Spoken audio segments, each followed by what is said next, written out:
So mga par, hindi nga po mabilang ang nagsabi sa ating pambansang kamao Manny Pacquiao na wala ito pag-asa manalo sa laban kontra kay Mario Barrios. At ang dahilan ng mga nagsasabi mga idol, sobrang tanda na daw kasi ni Pacman. Hindi pa daw ito aktibo sa loob ng 4 na taon sa pro. At nang gumawa daw si Pacman ng exhibition fight matapos matalo kay Yordenis Ugas. Muntikan pa daw itong manknockout sa laban kontra kay Rokia Anpo. Kung saan tila may sagot na nga dito mga idol si Pacman para klaruhin ang mga bagay na to patungkol sa kanyang dating mga exhibition fight. Sa tanong kasi mga idol kay Boss Manny, bakit naging mahina ang galawan na pinakita nito sa kanyang mga previous na exhibition fight? Kalaban si Rokia Anpo pati na si Dikio. Sa totoo lang daw kasi mga idol, isang linggo lang daw siya nag-ensayo sa mga laban na yon. Kaya nga ina-expect daw nila na magandang galawan na ipapakita ni Pacman. Hindi talaga lumabas. At sa ngayon daw mga idol, sa laban ni Pacman kontra kay Mario Barrios sa July, may sapat na daw ito na panahon para maghanda sa laban. Masaya daw siya mga idol sa kanyang training at malaki ang kumpiyansa ni Boss Manny na ipapanalo daw talaga nito ang bakbakan. Hindi naman daw mga idol sa ina-underestimate nito si Mario Barrios. Pero malaki daw talaga ang tiwala ni Pacman sa kanyang kakayahan para manalo.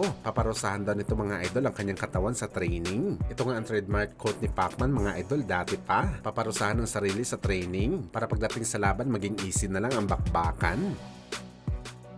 Samantala dahil sa linyahan na to ni Manny Pacquiao mga idol, napaparusahan nito ang kanyang sarili sa training para easy na lang ang maging bakbakan. Nagbigay naman ng advice ang dating dinurog ni Pacman si Oscar de la Hoya mga idol. Ayon sa kanya mga boss, maghinahinay lang daw si Boss Manny sa training. Bigyan daw nito ang kanyang sarili ng magandang pahinga sa kanyang ginagawa. Malamang sinasabi ito ni Oscar mga idol dahil naranasan na nito ang sitwasyon ni Pacman. Yung feeling matanda ka na tapos dumaan ka pa sa matinding training, baka masunog ka sa aktual na laban. Ito rin talaga kasi mga idol ang naging rason ni Golden Boy sa naging laban nito dati kay Pacman. Matindi daw ang paghahanda nito sa laban sa Pinoy, pero pagdating sa laban nabugbog ito ng gusto. Kaya isang napakagandang advice talaga mga idol ang sinabi ni Oscar kay Boss Manny.